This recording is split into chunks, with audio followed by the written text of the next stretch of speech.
Hello दोस्तों, परम ज्योति पठन पाठन में आप लोगों का स्वागत है। आज हम लोग सुपर टेट एग्ज़ाम 2022 के बारे में चर्चा करेंगे कि ये होता क्या है, कौन इसको दे सकता है और एकेडमिक मेरिट का क्या रोल रहता है, कितना मार्क्स एकेडमिक मेरिट से, कितना सुपर टेट से जुड़ता है। तो आइए इसके बारे में चर्चा करते हैं। तो जो ये सुपर टेट एग्ज़ाम होता है, ये होता है जब भी कोई टीचर की वैकेंसी आती है, प्राइमरी और अपर प्राइमरी। तो इस पे जब टीचर की वैकेंसी आती है तो इसके लिए एक एग्ज़ाम कंडक्ट कराया जाता है जिसका नाम है सुपर टेट। ठीक, ये 150 अंकों का होता है। 150 अंकों का एक पेपर लिया जाता है जब कोई टीचर की वैकेंसी आएगी। इससे पहले 68,500 और 69,000 शिक्षक भर्ती आई थी, तो उसमें सुपर टेट एग्ज़ाम हुआ था बाद में। तो 150 अंकों का पेपर आता है। फिर इसके बाद ये कौन दे सकता है एग्ज़ाम, तो जो भी यूपी टेट या सी टेट क्वालिफाई हो वो इसका एग्ज़ाम दे सकता है। ठीक, टीचर की जब भी कोई वैकेंसी आएगी तो उसके लिए अब एग्ज़ाम कंडक्ट कराया जाता है जिसका नाम है सुपर टेट। और इसको कौन दे सकता है, तो यूपी टेट और जो सी टेट क्वालिफाई है वो इसको दे सकते हैं। ठीक, जब ये पेपर होगा तो इसमें पासिंग मार्क क्या है, तो 90 और 97 ये हैं जनरल के लिए। और ये जो हैं कैटेगरी के हैं, जैसे ओबीसी, एससी, एसटी, इन लोगों के लिए कट ऑफ जो बनाया गया है 90 नंबर। इसका मतलब ये है कि कम से कम सुपर टेट के एग्ज़ाम में आप लोगों को इतना मार्क्स तो लाना ही होगा ताकि आप लोग पास हो। लेकिन पास होने का मतलब ये नहीं है कि आप लोगों को जॉब मिल जाएगा। इसका मतलब ये है कि इतना मार्क्स अगर आप पाएंगे तो आप लोगों के हिसाब से, मतलब उसमें मेरिट बनाई जाएगी। और उस मेरिट में वैकेंसी के हिसाब से, जैसे इसमें 69,000 वाला वैकेंसी था तो इसमें इस पे पास हुए थे 1,46,000। लेकिन इसमें से 69,000 जो टॉप के 69,000 थे, इन्हीं लोगों को जॉब मिली। और भी लोग पास हुए थे लेकिन उन लोगों को जॉब नहीं मिली। मतलब ये तो मिनिमम क्राइटेरिया है। अब इसके बाद मेरिट बनाई जाती है एकेडमिक जोड़ के और उसके बाद सुपर टेट के मार्क्स को जोड़ करके। तो जो एकेडमिक होता है, एकेडमिक और होता है प्लस सुपर टेट का मार्क्स, ये दोनों को मिलकर टोटल 100 गुणांक में मेरिट बनती है। मतलब 100 गुणांक लिया जाता है। कैसे लिया जाता है, तो 40 गुणांक इसका लिया जाता है एकेडमिक का और 60 गुणांक सुपर टेट के मार्क्स से लिया जाता है। ठीक, अब इसके बाद बात करेंगे एकेडमिक क्या होती है, कैसे एकेडमिक 40 गुणांक का होता है, कैसे लिया जाता है। तो इसके बाद है कि एकेडमिक मेरिट होती क्या है। तो एकेडमिक मेरिट तो कैसे लेते हैं, तो क्लास 10th का। ठीक, क्लास 10th में कोई कुछ परसेंटेज पाया होगा। फिर इसके बाद 12th का, फिर इसके बाद ग्रेजुएशन और फिर इसके बाद जो कोर्स है, या तो वो बीएड होगा या इसके बाद बीटीसी, या इसको ही कहते हैं डीएलएड होगा, या इसके समकक्ष कोई कोर्स होगा इसका। तो ये एकेडमिक मेरिट कैसे कैलकुलेट होती है, तो क्लास 10th का लेते हैं कितना 10% नंबर, 10% मार्क्स इसका लेते हैं, 10% इसका लेते हैं, 10% इसका लेते हैं, 10% इसका लेते हैं। तो टोटल कितना हो गया 40। ये 10-10 गुणांक के बराबर होता है। 10% इसका 10 गुणांक के बराबर, और सबका ऐसे ही 10 गुणांक होता है। तो ये आ जाता है 40 गुणांक। अब ये निकालते कैसे हैं, जैसे हमने मान लिया कि एक स्टूडेंट है, 10 में आप पा गए 70%। ठीक, अगर कोई 70% पाया है तो इसका 10% मतलब कि 10 का भाग देना है, यानी 7 गुणांक हो गया। और कोई 80 पाया है तो इसमें 10 का भाग देना है, यानी कि 8 गुणांक। तो परसेंटेज में 10 का भाग दे देना है तो ये गुणांक निकलता है। जैसे हमने मान लिया कोई 10 में पा गया 80%, तो 80 बटा में 10 हो जाएगा, 8 गुणांक हो गया। अगर 12 में मान लीजिए पाया है वो 70%, तो 70 बटा में 10 करेंगे तो 7 गुणांक हो गया। ठीक, ये अगर ग्रेजुएशन में पाया है 60%, तो 60 बटा में 10 करेंगे तो ये हो गया 6 गुणांक। इसके बाद बीटीसी में अगर कोई पाया 90% या बीएड में भी, तो इसमें हो गया 10 का भाग देंगे तो 9 गुणांक। तो टोटल गुणांक 40 में से कितना हो गया, 8 + 7 + 6 + 9, यानी कि 8 + 7 + 6 + 9, तो 8 7 15 6 21 9, यानी कि ये 30 गुणांक हो गया किसमें, 40 में से। आप जब मेरिट देखे होंगे तो 69,000 में कैसे मेरिट बना था, कोई पाया था 67 गुणांक, 67 दशमलव कुछ, 68 दशमलव कुछ, 69 70, ऐसा ही गुणांक मिलता है। तो 100 में से वो गुणांक मिलता है और उसी के आधार पर बनाई जाती है क्या, मेरिट। तो ये हो गया क्लास 10th का, 12th का, ग्रेजुएशन का, और ये हो गया बीएड का या बीटीसी का जो भी कोर्स है। तो 10% लिया जाता है। और 10% कैसे लिया जाता है, 10 का भाग देते हैं। जैसे आपका 10 में परसेंटेज है 70.52, तो इसका गुणांक निकालेंगे तो इसमें क्या करेंगे, ये परसेंटेज आपने पाया है 10 में, तो क्या करेंगे 70.52 में 10 का भाग दे देंगे, यानी कि ये गुणांक कितना हुआ, 7.052 गुणांक। ठीक, ऐसे ही 12th का निकालेंगे कुछ, ठीक, ऐसे ही 10th बीए का निकालेंगे, फिर ग्रेजुएशन का निकालेंगे, और इसका बीटीसी का, बीएड का, डीएलएड का, और सबको जोड़ देंगे तो ये निकलेगा टोटल 40 में से गुणांक। यानी 40 गुणांक में से आप लोग का एकेडमिक, ऐसे किसी का 32 रहता है, किसी का 30 रहता है, किसी का 29 रहता है, किसी का 27 रहता है, तो ये ऐसे ही निकालेंगे। क्या करेंगे, 10 का मार्क्स में 10 का भाग देते जाएंगे, सब में 10 का भाग देते जाएंगे, जितना मार्क्स पाया है, 12 में जितना पाया है 10 का भाग दे देंगे और सबको जोड़ देंगे। ठीक, एक हम एग्जाम्पल भी बताएंगे, लेकिन ये हो गया कि 40 गुणांक ये रहता है किसका, एकेडमिक का। एकेडमिक का कितना होता है, 40 गुणांक। एकेडमिक बराबर हो गया ये 40 गुणांक। अब इसके बाद आता है जो दूसरा, वो होता है सुपर टेट का। ठीक, कितना परसेंट जुड़ता है इसका, तो यानी कि 40%, यानी कि बराबर होता है 40 गुणांक मार्क्स 40 गुणांक में से जुड़ता है। ठीक, कैसे कैसे जुड़ता है, 10 का, 12 का, ग्रेजुएशन का, और प्लस बीईडी और बीटीसी और समकक्ष कोई कोर्स होगा, तो इसका 10% जुड़ेगा। और सब में क्या करना है, 10 का भाग देके ऐसे कर देना। एग्जाम्पल अगर लेते हैं कोई, मान लीजिए 10 में परसेंटेज है किसी का 74.2, 12th में किसी का है 86.2, ग्रेजुएशन में है उसका 72.3, और इसके बाद है बीटीसी में मान लीजिए है 87%।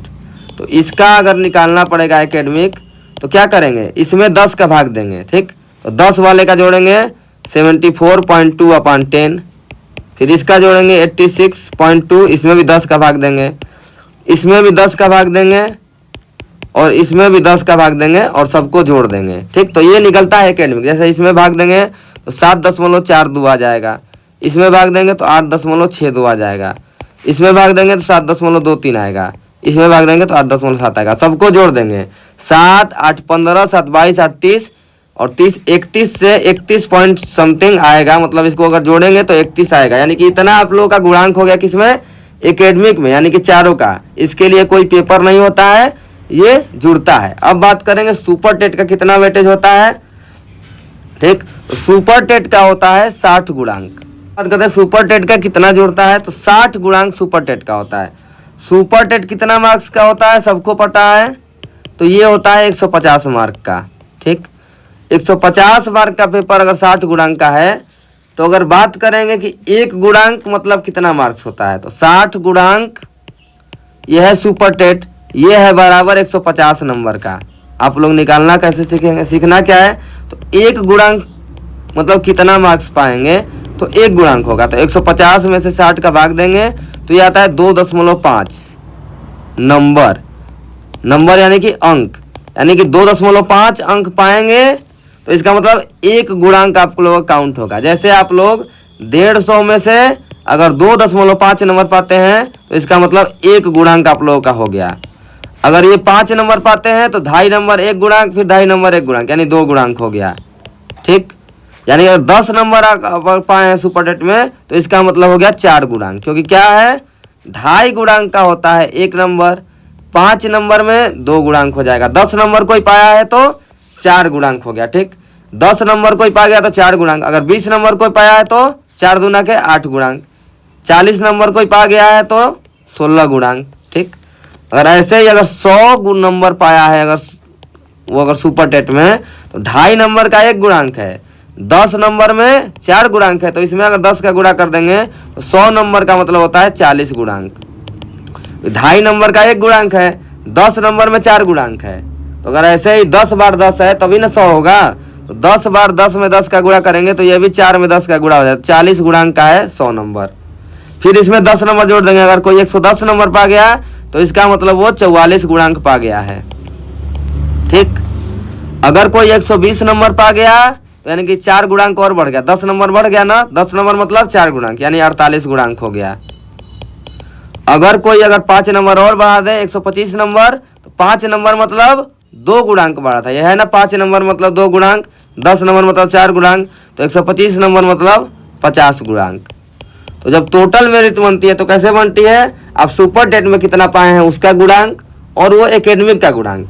जैसे अगर हम लोग मान लें कि एकेडमिक, अगर एकेडमिक आपका अगर 28 है, अगर आप लोग सुपर टेट में 120 मार्क्स पाते हैं, ठीक, तो 120 मार्क का मतलब क्या हो गया, 48 गुणांक है। ठीक, 48 गुणांक और 28 गुणांक जोड़ेंगे तो 8 8 16 76 गुणांक आप लोगों का हो गया। तो गुणांक कैसे निकाला जाता है कि सुपर टेट में कितना पाए, जैसे 28 नंबर पाने वाला अगर सुपर टेट में और 100 नंबर पाता है तो 100 नंबर मतलब 40 गुणांक, और 40 जोड़ेंगे 28 में तो कितना होगा, 68, यानी कि ऐसे होगा।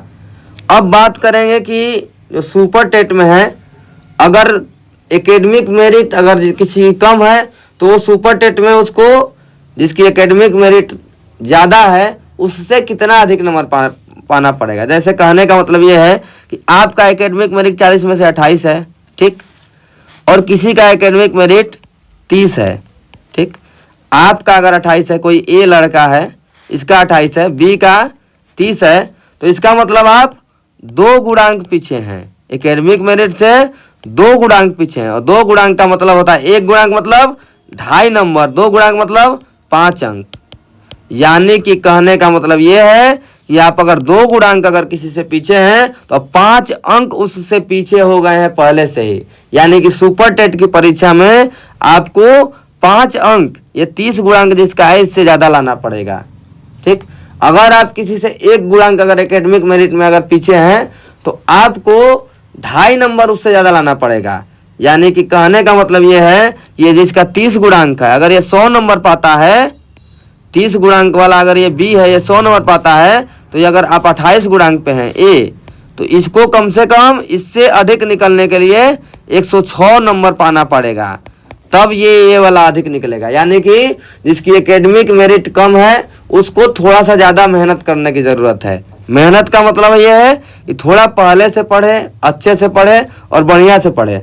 ये नहीं है कि मतलब आप अगर एकेडमिक मेरिट में पीछे हो गए तो आपका नहीं होगा, लेकिन पहले से आप लैग करते हैं तो आप उस लैगिंग को दूर करने के लिए, ताकि उसको आप उस खाई को भर पाएँ, इसके लिए आप लोगों को मेहनत की ज़रूरत है। जैसे अगर आप लोग 120 नंबर अगर पा जाते हैं तो 48 गुणांक हो गया। अगर एकेडमिक मेरिट अगर आपकी 26 भी है और 120 नंबर पा गए तो 48 गुणांक लेके आप 74 पे पहुंच जाएंगे, और 74 लगभग सेफ स्कोर रहेगा। अगर वैकेंसी 50,000 के आसपास आ जाती है तो, और कम आएगी तो मान लीजिए उसका तो कोई फिक्स नहीं है कितना बनेगा मेरिट, कोई सेफ स्कोर तो होता नहीं है परीक्षा में। लेकिन जिसका अगर एकेडमिक अगर 25, 26, 27, 28 तक है तो ये लोग थोड़ा मतलब ज़्यादा पढ़े, क्योंकि जो डीएलएड बैच है, नए बैच, उनका एकेडमिक मेरिट थोड़ा ज़्यादा है। डीएलएड वालों का एकेडमिक मेरिट ज़्यादा है तो उनके लिए और कम नंबर भी पाएंगे तो वो रेस में बने रहेंगे। लेकिन जिसका एकेडमिक मेरिट कम है, अगर वही कम नंबर पा गया तो उसके लिए थोड़ा दिक्कत होगा। ठीक, यानी कि ये बात हो रही थी कि अगर आप मान लीजिए 25 आपका एकेडमिक मेरिट है और किसी का 26 एकेडमिक मेरिट है, यानी कि ये आपसे तो आगे हो गया है, कितना, 1 गुणांक आगे हो गया है। और 1 गुणांक आगे होने का मतलब है ये 2.5 नंबर आगे है। यानी कि आपको सुपर टेट परीक्षा में इसको दूर करने के लिए, इस लैगिंग को आप कम है तो इसको दूर करने के लिए इस कैंडिडेट से, यानी 26 वाले कैंडिडेट से, इससे 2.5 नंबर ज़्यादा स्कोर करना पड़ेगा। ठीक, 2.5 नंबर ज़्यादा आपको इससे स्कोर करना पड़ेगा। और मान लीजिए किसी का गुणांक होता है 34, मतलब ज़्यादा होता है, अगर कोई है 30 गुणांक वाला, यानी कि ये 4 गुणांक पीछे है, 4 गुणांक ये कम पाया है ना, यानी कि ये 10 नंबर पहले से ही पीछे है, यानी कि ये 10 नंबर तो ऐसे ही पीछे है इस 34 वाले गुणांक से, यानी कि इसको सुपर टेट में इससे 10 अंक पाएगा अधिक, तभी ये इसको बीट कर पाएगा। तो इसको बीट करने के लिए जिसका एकेडमिक मेरिट ज़्यादा है, इससे 10 अंक आपको अधिक पाना पड़ेगा। तो जिसका एकेडमिक मेरिट कम है तो बढ़िया से प्रिपरेशन करें, कोई आपको दिक्कत नहीं। आप टारगेट बना के चले कि कैसा ही पेपर आएगा आप 120 स्कोर करेंगे अगर आपका एकेडमिक मेरिट कम है। ये सच्चाई है जिसको आदमी को ध्यान में देना चाहिए कि आप गुणांक में पीछे हैं तो कितना स्कोर करना चाहिए। जैसे आप अगर मान लें कितना सेफ स्कोर की बात करें तो कम से कम कितना लाना पड़ेगा। और जिसकी एकेडमिक मेरिट अगर 26 है मान लीजिए, तो इसको अगर 75 तक पहुंचना है 26 से, तो इसको कितना लगेगा 9 और प्लस 40 यानी 49 चाहिए। और 49 गुणांक का मतलब आप लोगों को पता है कितना होता है, 122.5 अंक। यानी कि ये अगर 122 नंबर पाएगा, अगर किसी का एकेडमिक 26 है, तब ये 75 तक पहुंच पाएगा। तो कंपटीशन लेवल इस बार बहुत हाई है क्योंकि लड़के ज़्यादा हैं। नंबर ऑफ सीट्स का कोई भरोसा नहीं है कितना आएगी, कौन सी सरकार रहेगी, क्या करेगी, कोई भरोसा नहीं है। तो आप लोगों को मेहनत बहुत अच्छे से करना है। ये नहीं है कि पढ़ाई छोड़ दिए, जब एग्जाम का डेट आ गया तो पढ़ें। कम से कम जिसका एकेडमिक मेरिट कम है वो हल्के में न ले, यानी कि आप पहले से लैग कर रहे हैं। तो जिसका एकेडमिक मेरिट कम है उसको थोड़ा मेहनत करने की जरूरत है। मेहनत मतलब कि सब कुछ अच्छे से पढ़ना है, बार बार रिवीजन करना है, ठीक। तो ये अच्छे से समझ लें कि कम एकेडमिक मेरिट वाले क्या करें, तो इनको बस है कि किसी तरह से पूरा सिलेबस अच्छे से पढ़ें। सिलेबस बताया जाएगा कैसे पढ़ना है, तो इनको घबराने की जरूरत नहीं। बस इन लोगों का टारगेट होना चाहिए कैसे भी करके आप 120 नंबर पाएं, ताकि जो ज़्यादा एकेडमिक मेरिट वाले हैं उनको आप लोग बीट कर पाएं। ऐसा तो है नहीं कि जो ज़्यादा एकेडमिक मेरिट वाले हैं वो पढ़ ही रहे होंगे, तो कोई उससे नहीं मतलब है। आपको बस टारगेट होना चाहिए कम से कम 120 मार्क्स से आप लोग करें, खुद ही अपने आप सिलेक्शन हो जाए। दूसरों से कंपेरिजन नहीं करना है, खुद अपने से देखना है कि हम क्या कर सकते हैं। सबकी क्षमताएं अलग अलग होती हैं, सब लोगों का अलग अलग क्षमता होता है, सब लोगों का पढ़ने का तरीका अलग होता है। कोई बोल के पढ़ता है तो याद हो जाता है, कोई लिख के पढ़ता है तो याद होता है। तो सब लोग अपने तरीके से पढ़ें, किसी से कंपैरिजन ना करें। हो सकता है कि कोई टॉपिक किसी को 2 घंटे में समझ में आ जाती हो, कोई अगर पढ़ने में वीक होगा तो हो सकता है वो भी 4 घंटे में पढ़ लेता है, लेकिन ये भी उस टॉपिक को समझ गए, ये भी समझ गए, तो बात तो बराबर ही हुई ना। तो ये नहीं है कि आप पढ़ने में कमजोर हैं, क्या है, ये बात है कि आप उस टॉपिक को कितना क्लियर कर पाते हैं, आप समझ पाते हैं कि नहीं। बस आप लोग को सिलेबस कवर करना है किसी तरह से, कुछ भी छोड़ना नहीं है। नहीं आता है कोई बात नहीं, हमको सीखना है, लेकिन वो चीज़ हम लोग सीख पाएंगे। लेकिन जब ये दिमाग में रहेगा कि नहीं वो चीज़ हम सीख सकते हैं तब ना सीखेंगे। अब पहले से ही दिमाग में बन जाएगा कि नहीं ये तो हमसे होगा ही नहीं, ये हम कहीं पढ़े नहीं है, तो ऐसा कुछ नहीं होता है। कोई भी इंसान कुछ भी सीख सकता है, कोई वो नहीं है कि ये नहीं आएगा वो नहीं आएगा। तो कुछ भी ना छोड़ें, आप लोग सीखेंगे। हो सकता है ये 2 घंटे में सीख जाते हो, आपको 3 घंटा लगेगा, 4 घंटा लगेगा, हो सकता है 5 घंटा भी लग जाए, लेकिन मेन रियलिटी ये है कि आप उसको सीख तो जाएंगे और बार बार रिवीजन करें। तो ये है कि मतलब कैसे एकेडमिक मार्क्स जुटता है। आपको क्या करना है, कितना नंबर लाना है, तो 40 गुणांक ये होता है 7 गुणांक। 1 नंबर बराबर 1 गुणांक का मतलब होता है 2.5 अंक, यानी 5 नंबर पा गए आप तो 2 गुणांक हो गया। तो ये बस बताना था। एकेडमिक मेरिट मतलब 10-10 का बस भाग देते चलना है, जितना परसेंटेज पाए हैं 10 का भाग दे दें, ठीक। जितना परसेंटेज पाए हैं 10 का भाग दे दें तो ये निकल जाएगा, और सबको जोड़ देंगे तो ये आपका गुणांक निकालने का तरीका हुआ, ठीक। तो आज की वीडियो के लिए इतना ही। अगले वीडियो में बात करेंगे हम लोग कि कितना कंपटीशन लेवल है, कितने लड़के ज़्यादा मतलब हैं परीक्षा में, क्या आपको क्या कितना मेहनत करने की ज़रूरत है। और इसके बाद एक हम सिलेबस डिस्कस करेंगे कि कौन सी बुक आपके लिए है, किससे पढ़े कंटेंट। ज़्यादा इधर उधर के चक्कर में ना जाएं, आप खुद ज़्यादा बढ़िया से कर सकते हैं, ठीक है। धन्यवाद आपका।